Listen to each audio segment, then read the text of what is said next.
તો પાકિસ્તાન હવે આત્મસમર્પણ તરફ વળ્યું છે। ભારતીય સેના સામે તે ઘૂંટણીએ પડ્યું છે।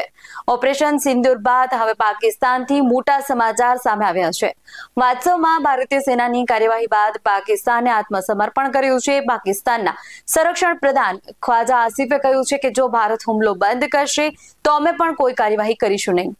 હકીકતમાં પાકિસ્તાનના સંરક્ષણ પ્રધાન ખ્વાજા મોહમ્મદ આસિફે એક પાકિસ્તાની ટીવી ચેનલને આપેલા ઇન્ટરવ્યુમાં કહ્યું છે કે જો ભારત હુમલો બંધ કરશે તો અમે પણ કરી દઈશું। ખ્વાજા મોહમ્મદ આસિફે કહ્યું કે અમે ભારત સામે કોઈ પ્રતિકૂળ કાર્યવાહી કરી રહ્યા નથી, અમે ફક્ત અમારી જમીનનું રક્ષણ કરી રહ્યા છીએ।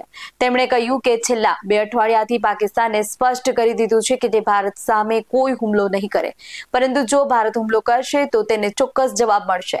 ભારતીય સેનાએ પાકિસ્તાનમાં ઘૂસી આતંકવાદીઓનો ખાત્મો બોલાવી દીધો છે। પહેલગામ આતંકી એટેકનો જડબાતોડ જવાબ ભારતીય સેનાએ આપ્યો છે, જેને લઈને હવે પાકિસ્તાન ભારતના હુમલાથી ધલવલી ઉઠ્યું છે અને હવે આત્મસમર્પણ તરફ આગળ વધી રહ્યું છે।